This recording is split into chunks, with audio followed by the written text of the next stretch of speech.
Agora vou gravar 2 vídeos sobre ajustes de função.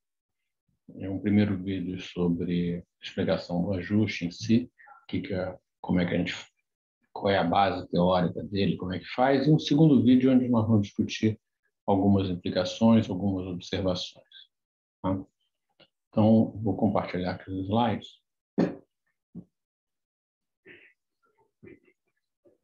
Ajuste de funções. Lembrando do que eu já tinha falado, né, o uso da estatística para tratamento de dados, a ideia é que eu quero fazer uma estimativa dos melhores parâmetros que uma teoria fornece a partir de observações teóricas. Né? Então, a teoria de probabilidade, a partir de uma certa teoria, que tem alguns parâmetros, que eu estou chamando de PI, a gente usa toda a matemática de probabilidade e a gente pode descobrir quais deveriam ser os dados. Isso é o que acontece quando a gente faz uma simulação. Quando a gente tem uma teoria, coloca os parâmetros que a gente quer, roda um programa, calcula a probabilidade e a gente simula o que seriam os dados. Esse não é o problema que eu estou interessado no momento. Eu estou interessado no problema inverso. E aí é o campo da estatística. Tendo alguns dados, eu vou usar a estatística para tentar achar os parâmetros de uma teoria.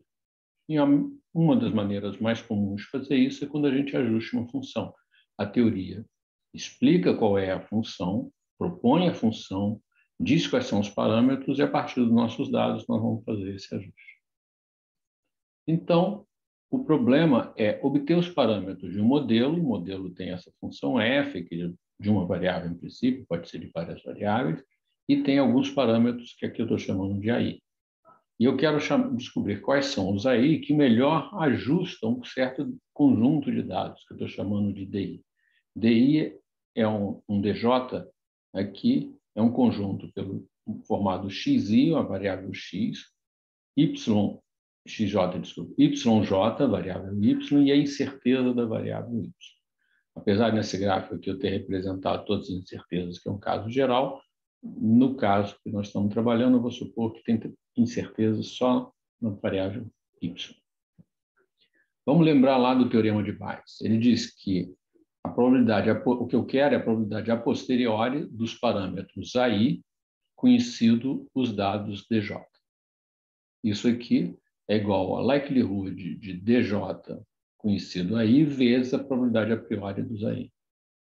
Certo? É isso que escrevemos.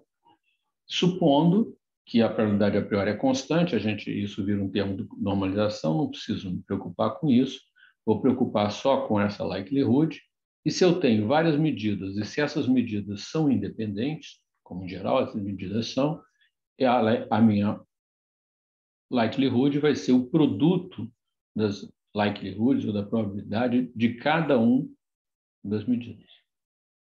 Certo? Vamos tentar entender isso com calma. Então, eu vou ter uns conjuntos de dados, vou supor o primeiro dado aqui. Então, eu tenho a variável x, a variável y, está aqui o valor mais provável medido, que tem um certo x, não indiquei a incerteza, que eu estou supondo que só tem certeza no y, está aqui o meu valor y medido e está aqui a incerteza. Isso é um conjunto DJ. O que representa essa incerteza? Vamos supor que nós temos distribuições gaussianas. Então, estou representando aqui o que quer dizer essa representação. O ponto indicado aqui é o ponto de maior probabilidade. Esse aqui, entendo essa cor vermelha como sendo tridimensional saindo da folha. Não é nem x, nem y. Essa incerteza que a gente indica é a largura da gaussiana.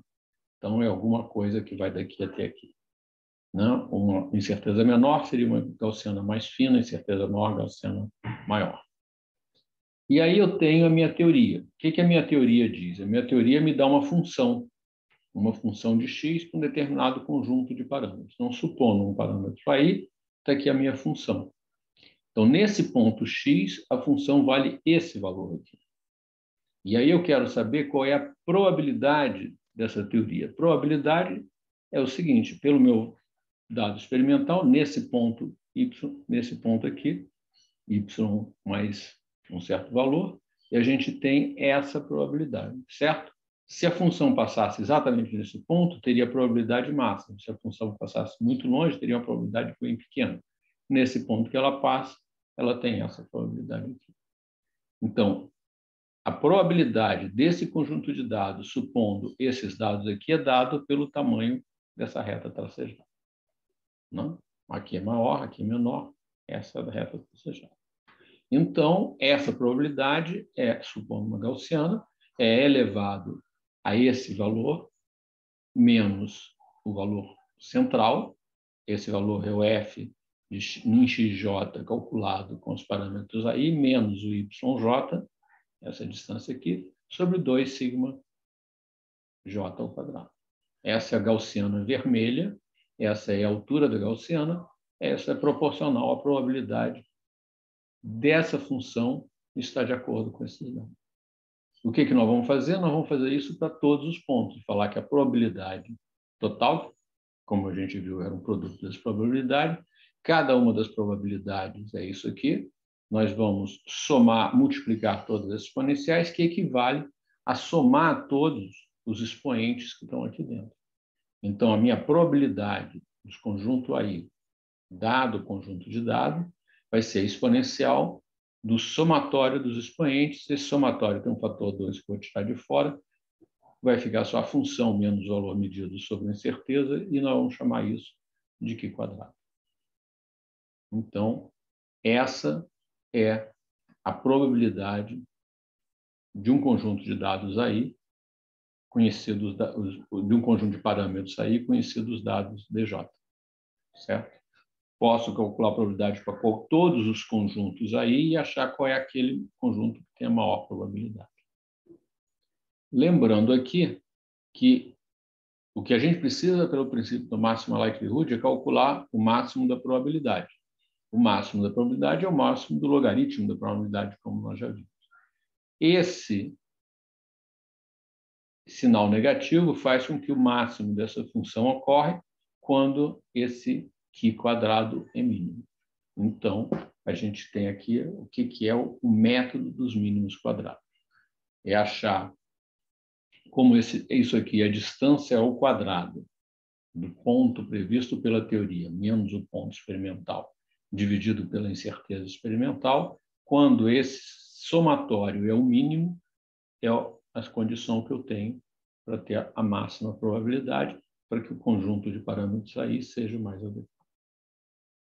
Vamos ver um exemplo mais simples, o mais simples de todos os exemplos, que é o ajuste de uma reta. O que acontece no ajuste de uma reta? Quem é essa função aqui?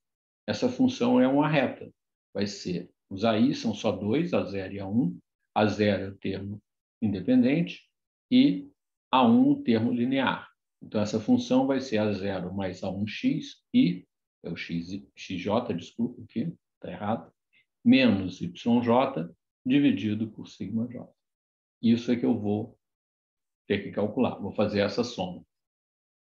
E aí eu pego essa soma, derivo e acho o máximo dela. O máximo em relação a quê?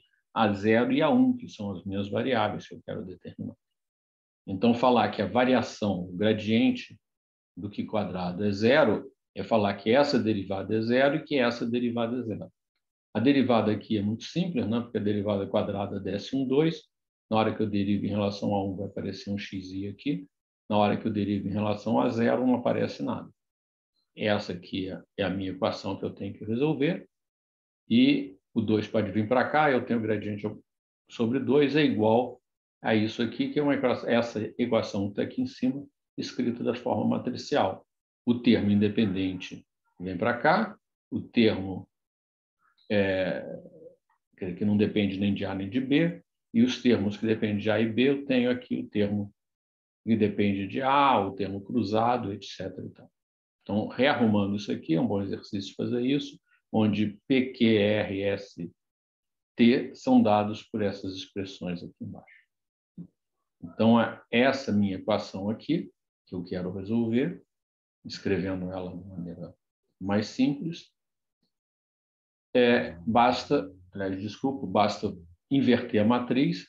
Então, o meu AI a 0 vai ser a matriz inversa vezes isso aqui. Eu tenho essa matriz, calculo a matriz inversa e tenho diretamente daqui quem é a 0, quem é a 1. Então, Problema simples de álgebra linear. Quem são as incertezas? Ora, as incertezas, eu volto lá, lembra da matriz erro? Então, eu pego aquela matriz que é dada pela derivada segunda da likelihood no ponto de máximo, esse ponto aqui, monto essa matriz, inverto essa matriz, invertendo, eu tenho sigma1, 22, sigma1, 0, 22, etc. Fazendo essa conta, também é um exercício que vocês podem fazer, eu vou ter que a incerteza de A1 é dada por isso aqui, a incerteza de A0 é dada por isso aqui. Certo? É isso, quando a gente vai num programa e pede um ajuste, é isso que o programa faz. Algumas observações antes de acabar essa apresentação é que, repara que foi suposto que a incerteza relevante está associada a uma única grandeza, y não tem certeza em x. Em geral, isso acontece quando a gente tem um histograma, é muito usado. Muitos dados ele é usado, mas tem que lembrar que tem essa condição. É muito fácil generalizar isso para um número maior de variáveis, 2, 3, 4, só cálculo de várias variáveis, não tem nenhum problema. E queria só chamar a atenção que a variação do quadrado de uma unidade equivale à variação do log da likelihood de meio, ou seja, aquela condição de 1 sigma de incerteza corresponde aqui a uma variação de 1 do quadrado. Ok?